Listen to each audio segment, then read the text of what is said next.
Asmeninės krizės valdyti yra visada sunkiau negu valdyti darbinės krizės.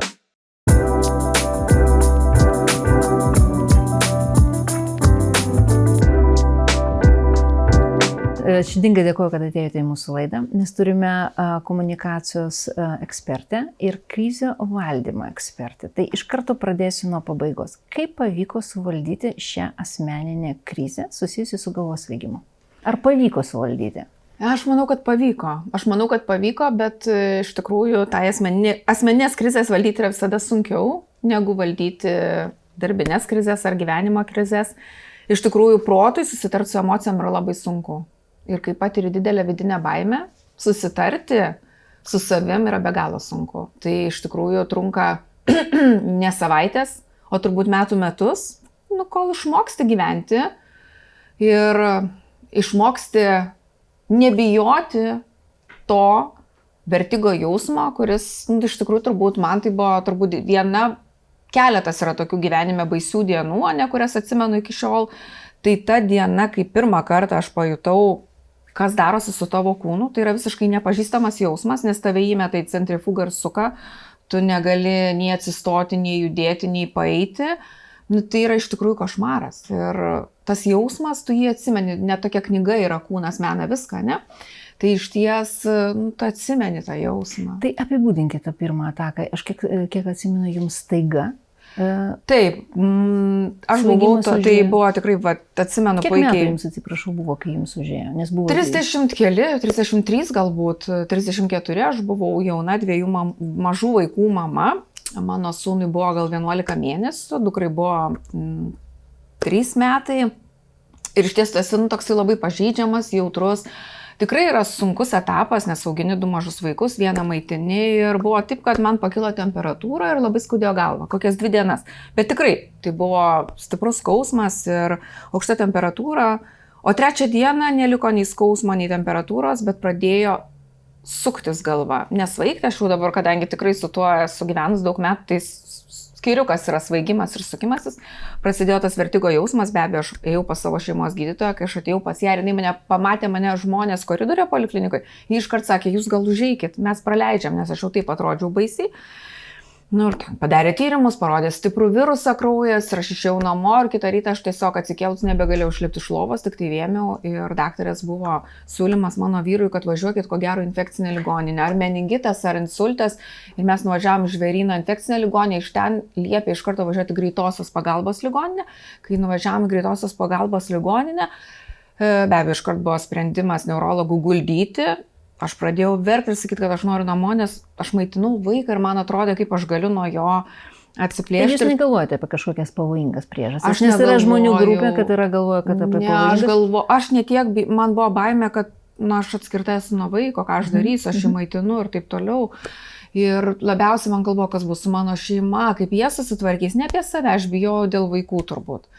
Ir tada atsimenu, daktaras neurologas sakė, mes jūs paleisime tada, kai jūs galėsite išeiti iš čia savo kojom.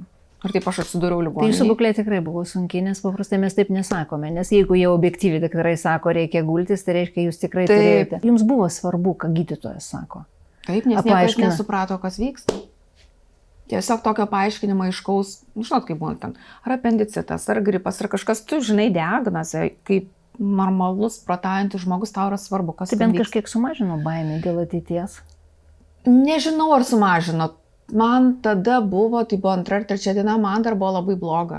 Ir ta galva sukosi toliau, gal tik tai šiek tiek mažiau. Ir tą savaitę, kur aš praleidau ligoninėje, tai iš tikrųjų tie simptomai slopo. Bet kai aš jau savom kojom po tos savaitės iš tos ligoninės išėjau, aš buvau visiškai neparuošta, kaip aš toliau gyvensiu. Ir dabar aš jau puikiai suprantu, kad man turėjo pasiūlyti reabilitacija. Ir jeigu tuomet aš būčiau tą reabilitaciją gavus ir ją iš karto pradėjusi, nes po vestibulinio neurito jinai yra būtina, aš manau, kad aš turbūt būčiau neturėjusi tų liekamų reiškinių, kurie karts nuo karto man pasikartoja. Tikrai aš dabar jau gyvenu puikiai ir tai yra mano, kaip sakiau, turbūt diena, tokia viena iš kelių baisiausių, kur aš atsimenu ir tikrai dalinuosi tą savo išgyvenimą su žmonėm, kuriem to reikia. Tai aš išėjau iš ligoninės su labai stipriais raminančiaisiais išrašytais ir su pasakymu, Kurie irgi truputį gali didinti na ir kad jeigu nepanikuokit, svarbiausia, viskas bus gerai, esat jauna, viskas jums bus gerai, jeigu ką, gulėkit, pagulėkit ir praeis. O gulėti tikrai negalima, nes tu ir negali gulėti, nes tu esi su mažais vaikais. Ar ieškojate informacijos internete, ar ieškojate pratimų, gal tada tais laikais dar mes taip nedarėme, nes mes dabar sakome apie tos pratimus, ar neieškojate? Ieškojau, iš tikrųjų, gal ne tiek pratimų ieškojau, kiek aš ieškojau visgi informacijos, bandydama įsiaiškinti visgi, kas tai yra per ligą, ar gali jinai ten grįžti, ar gali kartotis, nes, na žinot, kai tu grįžti po tokio stipraus vertigo priepuolio, nėra, kad taip tiesiog, kad baigėsi ir baigėsi. Dabar aš puikiai suprantu, kad gerybinis paroksizminis svaigimas, kuris sukelia kristalai, tai jos atstatai ir tu vėl esi normalus ir sveikas žmogus. Jūs esate mūsų srities ambasadorė. Jūs taip gražiai pasakojat, kaip gydytojai turėtų pasakoti, nes kartais gydytojai taip gražiai nepasako, nes jūs pasakote tai, ką specialistai turi sakyti ir sakykite. Todėl, kad aš iš tikrųjų taip ieškojau, domėjausi, pati skaičiau, aš supratau, kad jeigu aš pati savo nepadėsiu, tai niekas man ir nepadės, nes tikrai Lietuvoje su gydytojais, kurie suprastų galvos svaigimą ir mokėtų galbūt nukreipti tave pas tinkamus specialistus, tai nėra. Ir tai yra labai didelė problema ir žmonės kenčia metus, vaikšto pas neurologus, vaikšto pas kardiologus, vaikšto pas šeimos gydytojais, slepia, bijo, užsidaro, sėdi namie, atsisako. Kaip jūs grįžote į darbą, pasakėte žodį bijo. Ar jūs nebijojate, kad jūs darbe nesupras, kad kažkas pamatys, nes aš kiek atsimenu ir pusiausvyra buvo ryškiai sutrikusi, tai yra jūs galimai sviravote, objektyviai sviravote. Sviravau, bet jinai atsistatė. Ne, kažkaip iš tikrųjų tai man tikrai buvo tie sunkesni pirmieji mėnesiai. Jie buvo gal todėl sunkesni, kad kai augini mažus vaikus, tu tikrai labai daug sukinėjęs, keliesi, nešioji ir taip toliau. Ir man buvo visą laiką baisu, kad man pasikartos, kad vėl bus tas pats svaigimas, nors atsimenu, kaip jūs mane raminat, kad neturėtų pasikartoti, tai baisiai neturėtų pasikartoti. Pasakoti, atsimenu apie savo pacientą, kuris staigiai darė judesį ir nuo dviračio, ir nuo motociklo ir nukrito. Aš bijodavau šiek tiek tų judesių, bet kažkaip. Bet grįžote prie dviračio? Grįžau, visur aš grįžau, tai taip, ir aš paskui iš tikrųjų pati ieškodama informacijos supratau, kad aš tikrai turiu dirginti tą savo vestibuliarinę aparatą, taip aš atsistatysiu, pati savaime supratau, kokia man ta reabilitacija reikalinga. Tai dar metus po to aš buvau namie, nes auginau vaikus, tada jau grįžau į darbo rinką, bet aš vėlgi rinkausi, turėjau pasiūlymų ir rinkausi tokį saugesnį darbą, mano vadovė buvo žmogus, su kuria aš anksčiau esu dirbus, iš tikrųjų, kur aš jaučiausi taip saugiau ir po truputį grįžau. Ir be abejo, kad karts nuo karto aš jausdavau simptomus. Ir tikrai aš išmokau. Kas provokuodavo? Kažkokie judesiai, sakykime, kažkoks ilgas važiavimas mašina. Gal kartais stresinės situacijos. Tada galbūt plaukimas, ilgesni skrydžiai lėktuvo. Aš iki šiol privengiu, aš pavyzdžiui savo vaikais ir su vyru mes esame apvažiavę visus geriausius atrakcionų parkus, bet aš niekada nesivažinėjau karuselėm, nes man užteko tos vienos karuselės visam gyvenimui. Ir iš tikrųjų ir vaikai sako, mama, tu nebijok, viskas bus gerai, bet aš privengiu. Aš, sakykime, net ir dabar ten bandau ten badmintoną ar kokią nors padelį ir aš suprantu, kad man galvos atlošinėjimas, visą kitą, jis man sugrąžina tos nemalonius, sakykime, pojūčius ir aš atsisakau. Bet aš tikrai vaikščiau pas įvairiausius gydytojus, neurologus ir taip toliau, kai supratau, kad ne, jie man nepadės, aš turiu išmokti gyventi su tuo. Gyventi taip, kad kuo mažiau būtų tų, sakykime, epizodų, kai galva svaigsta. Jis man nebesisuka. Bet jūs esate aktyvi. Ta prasme, išskyrus tų karuselių, jūs viską einate, jūs einate parduotuvės. Visur. Ne, tai be abejo, aš ten ir kalbu su didžiausiam auditorijom, dalyvauju laidose, turiu daug stresinių situacijų ir viskas yra gerai. Aš kartais suprantu, kad aš net labiau save turėčiau pasaugoti, bet aš nepasaugau, nes aš mėgaujuosi tuo, kaip aš gyvenu. Bet aš iš tikrųjų susikūriau visą savo tokią rutiną, kuri man padeda, jeigu jaučiu, kad yra kažkas ne taip. Tai esu kelis kartus turėjusi tokius trumpesnius vertigo epizodus, tai būtent tą gerybinį paroksizminį svaigimą, kai yra kristalai. Naktį, prabudusi, pasukusi tam tikrą poziciją galvą, tiesiog aš jau supratau, kas tai yra, nes aš išsinagrinėjau viską, kas yra Menjero lyga, taip toliau. Viską atmečiau ir nes tu, kaip ir sakau, jeigu tu pats savo nepadėsi, jeigu pats... Paprastai gydytojas, patyręs gydytojas, tą daro galvoje, galbūt mums neužtenka Taip. laiko. Aš dabar pradėjau tą daryti garsiai, nes sakau, jums nėra to, jums nėra, nes pacientas negirdi tavo minčių. Taip. Nes visą tą mes darome galvoje. Kaip gydytojas, patyręs gydytojas, tu sakai, taip tikrai ne šitas, bet pacientas nesupranta, galvoja, kad čia gydytojas kažką padarė ir viską atmetė, pasakoti. Taip, ir tai lankiausi tikrai ir ne tik pas gydytojus, neurologus, bet ir susiradau iš tikrųjų aplinką specialistų, tokių kaip sportuoju, tikrai kokius gal 7 metus su treneriu. Edvinu Šapovalovu, kuris žino, kad tai yra mano silpnesnė vieta ir mes nuolat turime kiekvienos treniruotės metu po keletą pratimų, Kokie tai yra skirtų pratimai? būtent įvairiausių judančių pagrindų. Čia yra labai gerai, Tam, nes tai yra, ką mes sakome. Tai tam, kad nuolat dirginti ir jis tikrai labai rūpinas ir žino, pavyzdžiui, jeigu aš ten ateinu ir sakau, biški man blogesnės dienos, tai sako, gerai, tai tų nedarom, bet šiaip tikrai nemažai pratimų.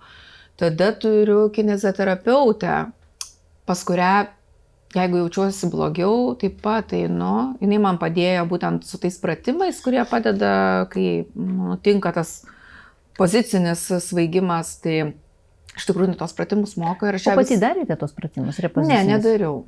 Jo, nes kartais yra protingiau, kad nemalonu, nes reikia padrasinimo, reikia tai yra greitai padaryti, reikia sekti akių judesius, tai aišku gerai būtų, kad kažkas kitas tą darytų. Tada išmokau nemiegoti ant pilvo, nors tai buvo mano mylimiausia poza. Aš net kai laukiausi vaikų, aš laukdavau, kad aš galėsiu miegoti ant pilvo. Tai dabar nebemiegu ant pilvo, sąmoningai to nedarau, nes miegodamas ant pilvo ir pasukęs galvą, tu taip pat užspaudi viską ir paskui pasisukus gali atsirasti, sakykime, tai tie galvos svaigimo tam tikri, sakykime, pojūčiai ir jie tiesiog yra mano kūnui tokie nemalonus, kad aš darau viską, kad išvengčiau. Netgi būna, pavyzdžiui, kino teatre, ten, jeigu, sakykime, vaizdas labai greitai keičiasi dideliame ekrane ir tu sėdi šalia, aš tengiuosi nesėdėti šalia, aš kart suprantu, kad šiek tiek galva susvaigsta, tuomet aš užsimerkiu. Neinu į diskotekas, jau gal dabar ir ten tas, sakykime, tikrai nėra mano gyvenimo būdo dalis, bet kai man tai atsitiko, aš dar tikrai labai norėdavau eiti ir į klubus ir šokti ir tai teko atsisakyti. Tai jeigu yra rutuliukai, kurie sukasi, tai aš žinau, kad tai iš karto mirtis alyvas, aš turiu neštintis kuo greičiau už tenai, nes aš nenoriu to. Tai va dabar net ir, sakykime, įvairiausi ten tokie būna muziejai.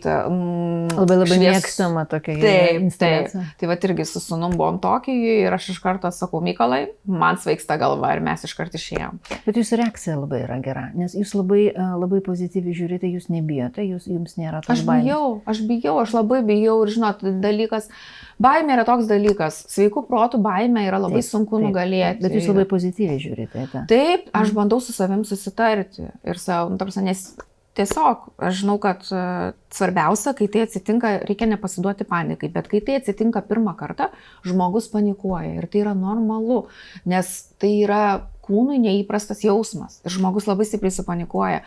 Ir aš žinau, kad jeigu aš supanikuosiu, tai viskas sustiprės. Todėl aš tikrai sėdžiu ir darbinėse situacijose, aš jaučiu, kad ten, sakykime, gal kažkas ten susvaigsta, taip toliau, nes vis tiek mano viena ta pusė yra silpnesnė.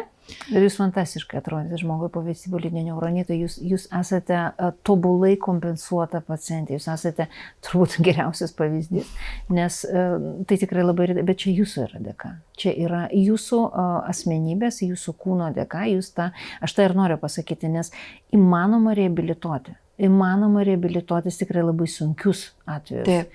Tikrai ir aš dirbu, pavyzdžiui, savo praktikoje su kineziterapeutu, kuriam buvo pašalintas navikas. Čia yra labai reta, aš tikrai negąsdinu, čia ypatingai reta, čia aš tiesiog buvo sutrikusi ir vestibulinė funkcija ir jisai pats darė tos pratimus ir grįžo prie motociklo, kur visiškai nėra vienos pusės vestibulinės funkcijos. Ir ta funkcija neatsistatė objektyviai, nes nervas yra perpjautas operacijos metu ir žmogus grįžo prie visiškai normalaus gyvenimo ir dirba dabar su tais pacientais. Tai jūsų pavyzdys labai įkvepiantis. Ir aš dar kartą norėčiau, pasakykite, man labai norėtųsi, kad jūs savo tą tokią vidinę šviesą ir tą viltį perdėtumėt, dėl to ir mes pakvietėm jūsų į tą laidą, nes tai yra be proto svarbus. Tokie pacientai turėtų būti prie kiekvienos klinikos, jūs turi būti ambasadorė mūsų srities, kad jūs sakytumėt, kad tikrai įmanoma, nes jūsų pažeidimas buvo didelis. Ir Nu, tai yra tiesiog aš jums širdingai dėkinga už tai, kad sutikau jūsų kelyje kaip pacientė, kaip moterį, kaip lyderė. Ir jūs tikrai suvaldėte visą tą krizę, esate, wow, ne tik komunikacijų, bet asmeninių pavyzdžių parodėte, kad tai yra įmanoma. Ačiū, iš tikrųjų taip, man pasisekė, kad aš jūs sutikau, nes patekti pas gydytoją, kuris supranta tavo problemą, tai yra visada sėkmė. Bet kokia turbūt lyga ar kažkokį, sakykime, kitą dalyką turint, tas žmogiškasis faktorius, jisai yra labai svarbus.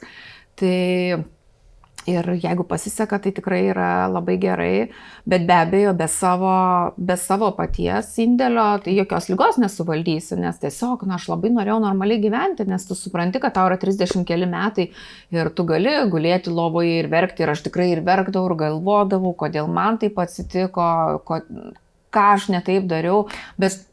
O sakykite, tą psichologinę, jūs tada ėjote gal psichoterapiškai kažkaip, nes labai... Ne, aš neėjau. Jums pavyko jūsų vidinių resursų. Aš psichoterapiją neėjau, bet be abejo, aš, sakykime, tam savo ilgam kely, kai aš bandžiau ten ieškoti visokiausių priežasčių, tai man teko bendrauti ir su psichoterapeutais ir taip toliau, nes būdavo tokių etapų, kai tu pradėdavai gyvenime galvoti, kad gal tau jau vaidenasi, kad ta galva svaigsta, bet paskui supranti, kad, nesvaigsta ir svaigsta, tai iš tikrųjų tai yra tikra, nes visokių versijų būna ir būna tikrai juk tas įsivaizduojamas svaigimas, kai žmonėm, ar ten, sakykime, kažkokios baimės jis sukelia visokiausių, tai iš tikrųjų tas svaigimas ir tas galvos sukimas, tai yra toks klastingas padaras, kuris kažkur atsisėda ir svarbiausia, kad jeigu tau skauda galvą, skauda pilvą, tu gali tos simptomus numalšinti išgeręs vaistą. Galvos svaigimas nėra vaisto, tu gali tik pats savo padėti ir tada, kai aš pati supratau, kad vaistų nėra, tai jeigu ne aš pati, tai viskas. Nes aš norėjau dirbti, norėjau keliauti, norėjau džiaugtis gyvenimu ir aš tą darau ir net būdavo taip, kad aš atsimenu, kai dar, tikrai dabar aš jau retai tas svaigimas būna, bet seniau aš tikrai galvodavau, kokia gera buvo diena, man šiandien nesvaigo galva, tai daugiau niekur nereikia. Ir dar vienas labai svarbus momentas, nes aš žinau, kad pacientai tikrai dažnai pasako, aš turėjau atsisakyti vienos veiklos, kitos veiklos. Ko jums teko atsisakyti? Be abejo, kadangi, kaip ir sakiau, baimė yra didelis dalykas ir ta baimė visada kažkur yra viduje, nes tu galvoji, kad gali pasikartoti vieni ir kiti dalykai. Tai išties, kadangi man tikrai yra labai svarbu pateisinti lūkesčius ar savo vadovo, ar savo šeimos, sakykime, narių, ar savo draugų vienokiose ar kitokiose situacijose. Yra tekę, buvo tokių situacijų gyvenime, kai aš atsisakiau vienos ar kitos siūlomos pozicijos. Atsisakiau dalyvauti vienam ar kitam konkurse, jų tikrai buvo kokių 6-7 galbūt situacijos. Įvertindama tai, kad, o jeigu aš jausiuos blogai, tiesiog neverta. Ir tiesiog... Gailėtis? Buvo situacijų, kai gailėjausi, iš tikrųjų buvo, atsimenu, kad labai ilgai su draugiam planavom kelionę į Braziliją, turėjau ir bilietus ir visą kitą, bet buvo toks etapas, kai iš tikrųjų gal ten po ilgesnių stresinių situacijų aš jaučiausi prasčiau. Ir būna, kad tas vestibuliarinis aparatas kartais užbanguoja. Kažkodėl jisai nusprendžia duoti apie save žinoti. Ir aš tikrai priėmiau sprendimą, kad aš neskrisiu, kad tikrai daug yra pervažiavimų, po 9-8 valandas autobusu, ilgas skrydis, būna, mane tie skrydžiai kartais užbanguoja ir man tiesiog reikia pailsėti tada ir taip toliau. Ir visiškai sveikiems žmonėms. Būna, taip. Kai yra tiesiog ilgas skrydis ir taip tai yra be jokių ankstesnių vestibulinių sutrikimų. Šiaip aš patariu, nežinau ar pacientai kiek klauso, aš patariu, jeigu jau gydytos atmetė visas pavojingas ligas, jeigu atmetė kažkokias ligas, kurios ten gali kelti ten, nežinau, sveikatos grėsmę, tai aš patariu neatsisakyti. Taip. Tikrai patariu neatsisakyti. Atsargumas yra reikalingas. Žmogus su gerybiniu paroksizminiu galvos svaigimu tikrai turbūt nereikėtų jam, nežinau, lipti į kalnus, bet ne dėl to, kad jisai negalėtų to padaryti, o tu turi išvartyti tą galvos, tos kristalus ir tada jisai galėtų dėl saugumo. Jeigu jūs turite neuronitą, aišku, ant laiptų nereikėtų, nes jums pasukus jūs galite susviruoti, bet atsisakyti veiklų dažniausiai mes tikrai nerekomenduojame ir kuo greičiau grįžti ten, nežinau, prie sporto, prie judesių. Taip, bet vėlgi tada kainuoja labai daug valios pastangų. Taip. Ir tikrai yra, pažiūrėjau, ten esam buvę kažkokiuose dviračių kelionėse, tikrai kur būna, sakykime, ilgiau važiuojant, galbūt ten kalnuotose vietovėse aš jausdavau, kad ta galva apie save primena ir atsimenu man. Ir draugė sakydavo, kas yra tavo labai liūdnas akis. Tai akis užduoda. Būdavo, kad ir kolegos darbė, sakykime, jau kur ilgiau dirbi, tai atsimenu, kad sakydavo Indrė, to blogai. Ne, viskas gerai. Mes matom iš akių. Tai va, tai tie žmonės, kurie pažįsta. Ir tikrai, kadangi man tai atsitiko, manau, kad aš buvau tikrai dar pakankamai jaunas žmogus ir ten blogai labai jausdavausi, kai eidavau nuolat ten pas tos gydytojus, pas tos neurologus, ateini ir jie žiūri, sako, na ir vėl šita tokia, kaip kažkokia, net atsimenu, kažkas mes klausė, jūs darbą turite? Aš sakau, taip, turiu, nes atrodo, kad... Jums sakė, jums būna. Žmonės... Tu nematai, tu mataisi pavargęs, eilinis galvos svaigimas, tu nieko nesu. Taip, ir tu bandai, vis tiek galvoju, man turi pavykti ir taip toliau, tai tuo tokių situacijų būdavo visokiausių, bet tiesiog, aš tikrai labai dabar džiaugiuosi, kad nenustojau ieškoti ir išmokau su tuo gyventi, tai vat ką noriu pasakyti, kadangi man tai atsitiko pakankamai jaunam žmogui, tai tuo metu, jeigu aš ten sakydavau savo, sakykime, draugams, nelabai supranta 30-mečiai, kas yra tas galvos svaigimas, čia gal kaip kokiai poniai ir taip toliau, ta galva svaigsta, bet dabar, kai jau yra virš 40 ir tikrai žmonės išgyvena tos galvos svaigimus, ar ten dėl, kai serga kokiam virusu. Mes prarandame natūraliai tą stabilumą, jeigu mes su to nedirbame, jeigu mes nelavinam pusiausvyrą, mes ją prarandame, nes silpsta raumenis, sąnariai netokie lankstus, truputį vestibulinė funkcija silpsta, akis silpsta, tai yra vadinamas multisensorinis, mes prarandame natūraliai. Ir va šito momentu, kai mes pirmą pajutote šitos požymius, reikia pradėti dirbti, reikia prisiminti, kad turime raumenis, reikia prisiminti, kad yra tokie šaunus kineziterapeutai, kurie tikrai galėtų padėti ir palavinti. Ir ką noriu pasakyti? Aš būčiau net daugiau vilties turiu su vyresniais pacientais, nes ir vyresnėme amžiuje galima atgauti pusiausvyrą. Jeigu tu darai tos pratimus teisingai, nes pavyzdžiui, Italijoje mano mylimoji, tai kineziterapeutai labai myli vyresnio amžiaus pacientus, senjorus ir jie dirba su jais, nes tai yra, jaučia pagarbą ir tikrai nenurašo, nesako pažiūrėk į pasą. Kaip sakoma pas mus. Ir jie dirba, neduoda vaistų, dirba su kineziterapeutais ir žmonės tikrai atsisėda vėl ant dviračio. Aišku, saugumas turėtų būti, kad negriūtų, bet jeigu prižiūrėja, tai tikrai yra atsigaunama.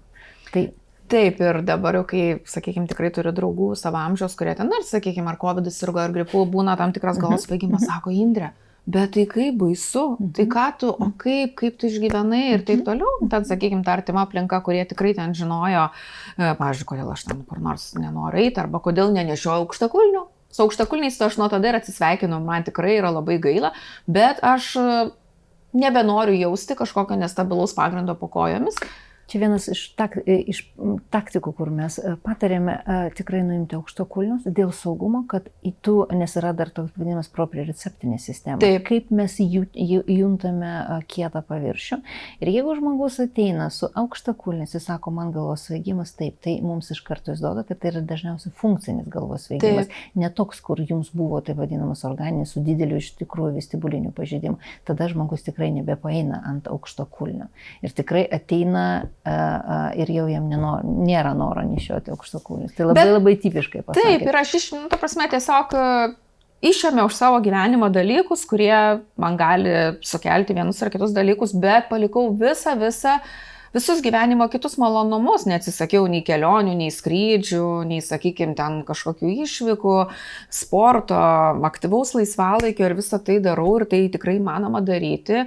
Ir tiesiog išmokau, uždariau tą galvos svaigimą į kažkokią spintelę ir užrakinau. Be abejo, aš suprantu, kad taip, tai yra mano Achilo kulnas, ką padarysi, jie visi turi. Ir būtent šitas dalykas mane būtent galvos svaigimas išmokė tokios atjautos, žiūrint į kitus žmonės, aš suprantu, kiek daug žmonės visi turi kažkokią silpnesnę vietą. Bet tai nesutrukdo jiems ten būti gerais vadovais, tėvais, sutuoktiniais ar dar kažkuo, tai ta stiprybė žmogaus tikrai yra didelė. Nu, tiesiog yra tobula esate pašnekovė ir aš labai labai džiaugiuosi, kad mūsų otorinolaringologų draugija turi patirtį turėti tokias pacientės ir, nu, tai tiesiog nuostabu, širdingai dėkoju. Širdingai dėkoju tikrai.